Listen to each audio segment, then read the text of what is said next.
Hello everyone.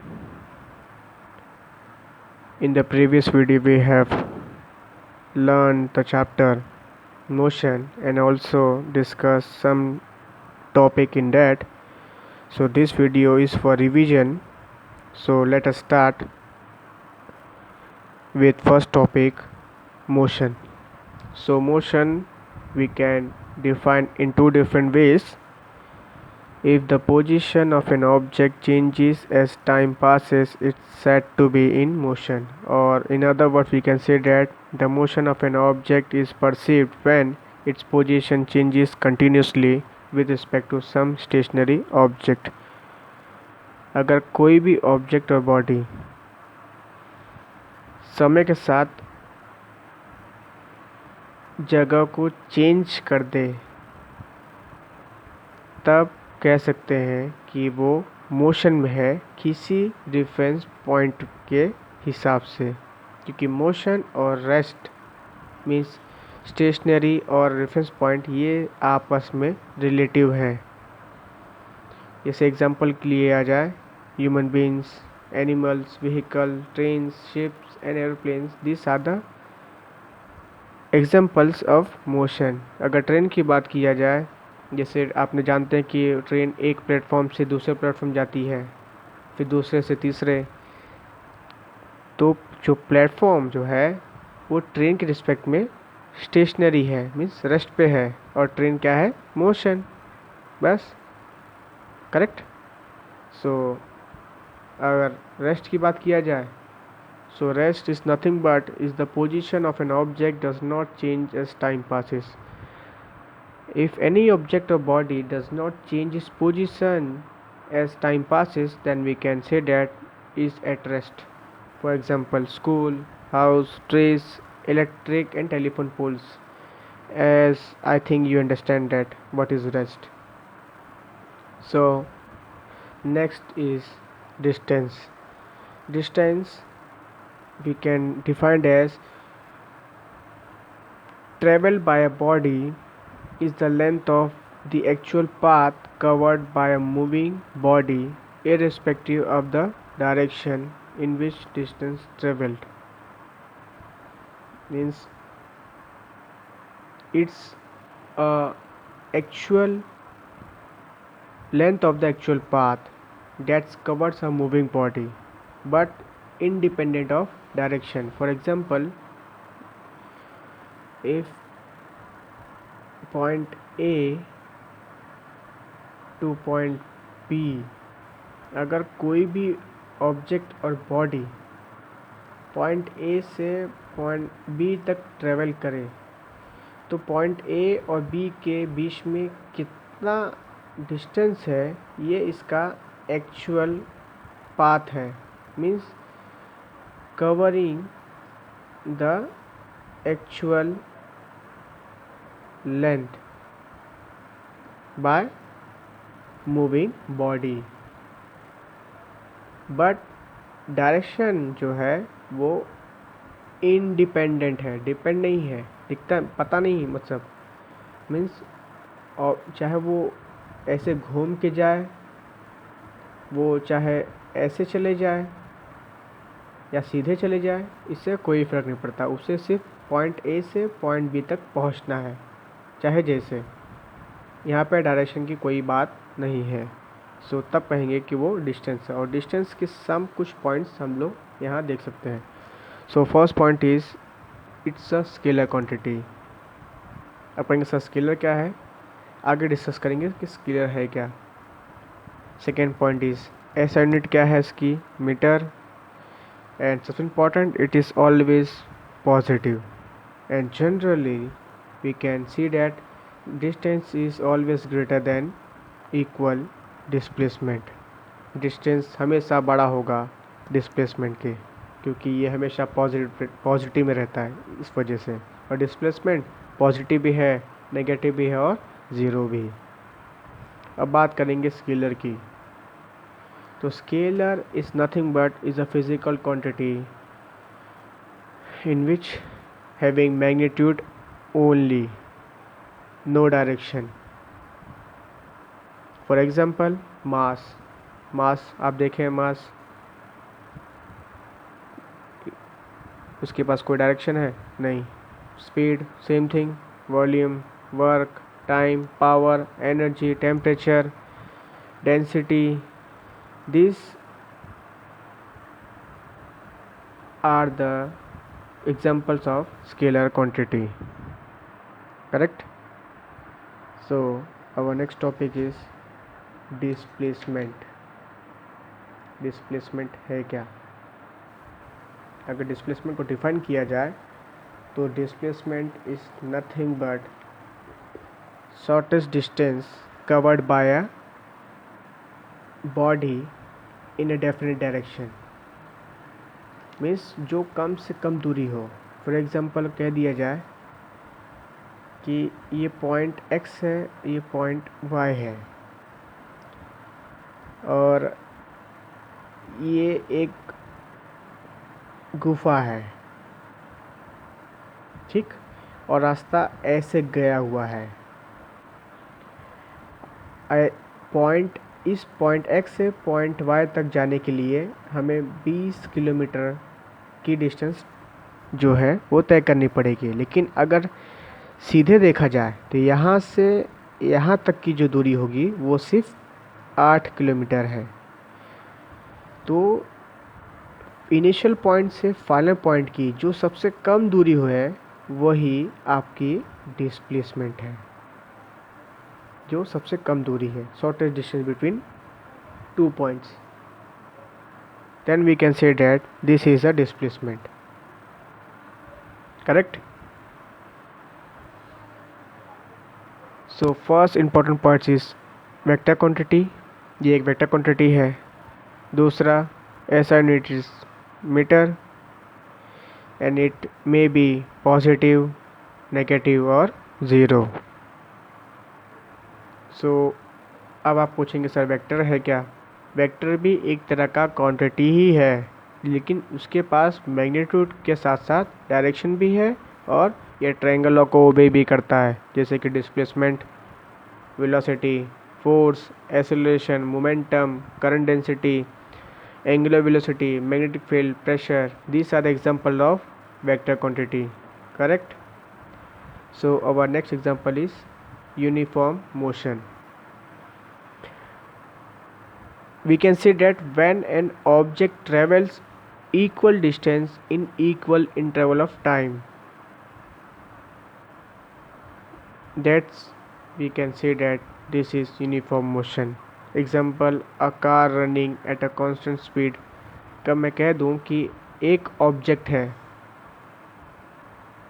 जो 1 minute में 10 metre distance cover करता है, 2 मिनट में 20 मीटर, 3 मिनट में 30 मीटर, 4 मिनट में 40 मीटर। तो आप देख रहे हैं कि हर 1 मिनट में 10 मीटर का ही जो डिस्टेंस कवर हो रहा है। और यहाँ पे भी 1 मिनट का डिफरेंस है, यहाँ पे भी 1 मिनट का डिफरेंस, यहाँ पे भी 1 मिनट का डिफरेंस। मीन्स टाइम सेम ले रहा है तो डिस्टेंस भी सेम कवर कर रहा है। तब इस कंडीशन में कहेंगे कि वो बॉडी यूनिफॉर्म मोशन में है। करेक्ट? अगर जब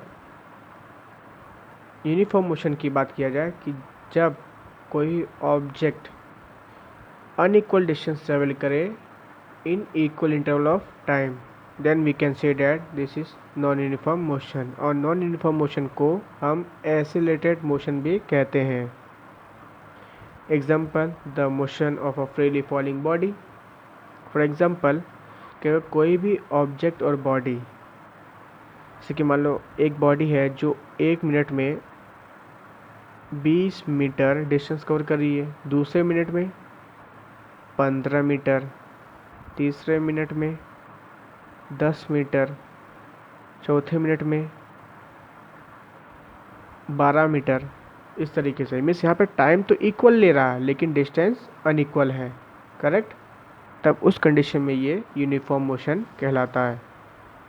और some points you have to remember that जब डिस्टेंस टाइम ग्राफ की बात करेंगे उस कंडीशन में जो यूनिफॉर्म मोशन है वो स्ट्रेट लाइन जो है बनाएगा डिस्टेंस टाइम ग्राफ में। इन विच कंडीशन? Uniform motion. अगर जब डिस्टेंस टाइम ग्राफ में जब नॉन यूनिफॉर्म मोशन की बात करेंगे तो वो कर्व बनाएगा, means like this. Uniform motion में जब ग्राफ बनेगा तब ऐसा बनेगा। ये यूनिफॉर्म मोशन का ग्राफ है, मीन्स जो लाइन बन रही है वो स्ट्रेट लाइन बन रही है। लेकिन जब नॉन यूनिफॉर्म मोशन की बात करेंगे तो वो ऐसे कर्व में बनेगा। This is non uniform motion. This is shows a curve line, correct, in distance time graph, correct. So our next topic is speed। अब कहेंगे सर स्पीड क्या है? Speed is nothing but speed of a body is the distance travel per unit time. अगर कोई भी object और body distance travel करती है with respect to time, that is speed is equals to distance travel upon time taken. अगर मान लो कोई भी बॉडी डिस्टेंस ट्रेवल कर रही है एस, मान लो, कितने समय में? टी टाइम में, और हमने स्पीड v मान ली है, तो our formula will becomes v is equals to s upon t, and SI unit of speed is metre per second, और you can say that metre second is to -1। So next is average speed। average speed is nothing but total distance travel divided by total time taken। Means कोई भी object और body total distance travel कर रही है वो भी total time में, तब कह सकते हैं वो एवरेज वेलोसिटी है। And its formula average velocity is equals to total distance upon total time. You have to remember it. And next is uniform speed. Uniform means same, constant. अगर same, when a body travels equal distance in equal interval of time, then you can say that its uniform motion. जब भी uniform की बात आएगी तो जान लो कि वो बॉडी इक्वल डिस्टेंस ट्रेवल करेगी इक्वल इंटरवल ऑफ टाइम में, तब कह सकते हैं वो यूनिफॉर्म स्पीड है, या यूनिफॉर्म मोशन है, या यूनिफॉर्म वेलोसिटी है। और जब नॉन यूनिफॉर्म की बात करेगी, सेम डिस्टेंस तो अनइक्वल है लेकिन टाइम इक्वल ले रहा है, करेक्ट, तब वो नॉन यूनिफॉर्म स्पीड होगा। जैसे when a body travels unequal distance in equal interval of time, and it is also known as variable speed. Non uniform speed को वेरिएबल स्पीड का नाम भी दिया गया है, और यहाँ पे यूनिफॉर्म स्पीड को कांस्टेंट स्पीड का भी नाम दिया गया है। बात तो एक ही है, same definition as uniform motion. अब बात करते हैं वेलोसिटी की। आपको पता है वेलोसिटी एक वेक्टर क्वांटिटी है, क्योंकि इसके पास डिस्प्लेसमेंट भी है, सॉरी मीन्स मैग्नीट्यूड भी है, और डायरेक्शन भी है, और एज वेल एज ट्रायंगल को भी करता है। अगर इसे डिफाइन किया जाए, so it's nothing but is the distance travel by a body in unit time in a given direction, और in other words velocity is the rate of change of displacement, and is also you can say that velocity of a body is the speed of the body in a particular direction. That is, velocity is equals to distance traveled in a given direction upon time taken. This is an important formula to calculate the velocity of an object, or velocity is equals to displacement upon time.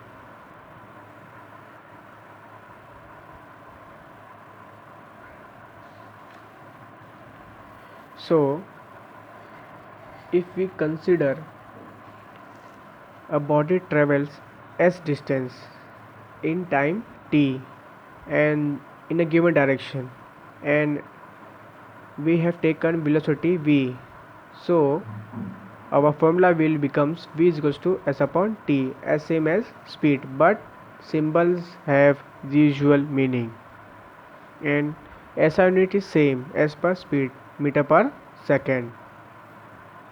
And our next topic is average velocity. Average velocity is nothing but combination of initial plus final velocity and whole divided by 2. That means कि if a body have a velocity is changes at uniform rate over a period of time, then every velocity of the body is arithmetic mean of initial velocity and final velocity of that object. That is v average is equals to u plus v by 2. This is an important formula to calculate the average velocity of any object or body. So we have to remember it. And next is uniform velocity. This is the definition of all these topics.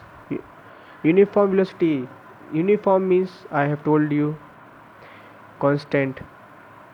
It is also known as constant velocity. That means any object or body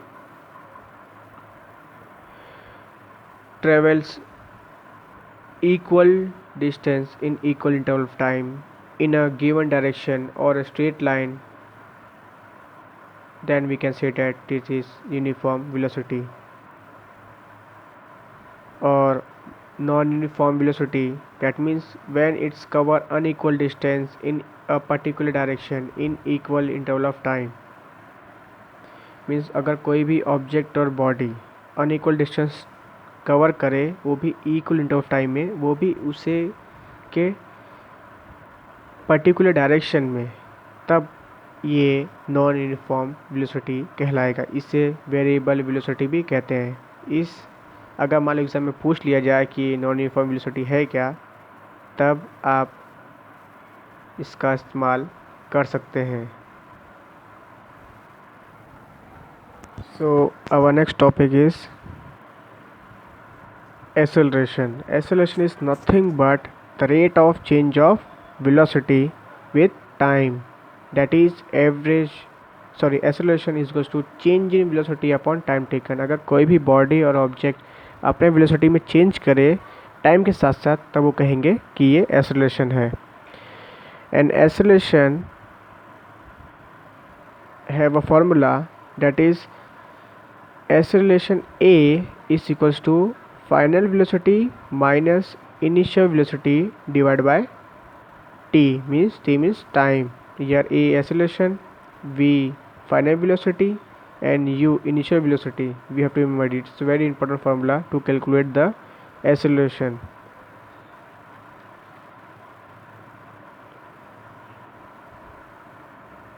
So its SI unit is meter per second square. You have to be very careful in that. SI unit is meter per second square, and in that is uniform acceleration. Same thing, when velocity of a body changes at uniform rate, means if the body of a velocity changes at uniform rate, मतलब means कि अगर कोई भी object और body same speed increase कर रहा है, velocity increase कर रहा है उतने ही टाइम पे, तब वो यूनिफॉर्म एक्सेलरेशन कहलाएगा. Just like example, motion of a freely falling object और body, motion of a ball rolling down on incline plane. This are the example of uniform acceleration. Means अब आप देखे होंगे कि जब कोई झाड़ पेड़ से या कोई चीज़ गिरती है तो उसकी स्पीड में इंक्रीज़ होता है. जितना इंक्रीज स्पीड में होगा उतना ही इंक्रीज़ उसके टाइम में भी होगा. जैसे पत्ते का झड़ना, किसी एप्पल का गिरना या आम का गिरना अपने आप, वो होता है यूनिफॉर्म एक्सेलरेशन का एग्जाम्पल. करेक्ट. अब बात करते हैं नॉन यूनिफॉर्म एक्सेलरेशन की. When velocity of a body changes at non-uniform rate. For example, the movement of a car on crowded city. For example, देखना वो भीड़ भाड़ में कभी स्पीड को ज़्यादा होता है, कभी कम होता है, कभी गाड़ी स्लो चलती है, कभी तेज़ चलती है, कभी बहुत धीमी चलती है, क्योंकि क्राउडेड सिटी पे हमें एक्सेलरेशन का बहुत ध्यान रखना पड़ता है की, क्योंकि अगर एक्सेलरेशन इंक्रीज़ होगा तो वेलोसिटी इंक्रीज़ होगी, अगर एक्सेलरेशन डिक्रीज़ होगा तो वेलोसिटी भी डिक्रीज़ होगी, तो दोनों में रिलेशन है। करेक्ट। तो ये एग्जांपल है the moment of a car on a crowded city. और लास्ट टॉपिक है हमारा retardation. It is nothing but if its velocity decreases, then we can say that this is retardation, means negative acceleration is called retardation, means यहाँ पे जो आपका a है वो होगा माइनस में रिटार्डेशन के मामले में, और इसके साइन वेट सेम है मीटर पर सेकंड स्क्वायर, और इसे हम डी एसिलेशन भी कहते हैं, नेगेटिव एसिलेशन भी कहते हैं और रिटार्डेशन भी कह सकते हैं, जहाँ पे उस ऑब्जेक्ट और बॉडी की वेलोसिटी में डिक्रीज़ हो तब कहेंगे कि वो रिटार्डेशन है, अदरवाइज तो एसिलेशन तो है ही। So our next topic is equations of uniformly accelerated motion. ये मैंने अपने प्रीवियस वीडियो में डिस्कस की है बाय मैथमेटिकली, और मैंने इसे करके दिखाया है, तो ये मैं इसे डिस्कस कर दूंगा।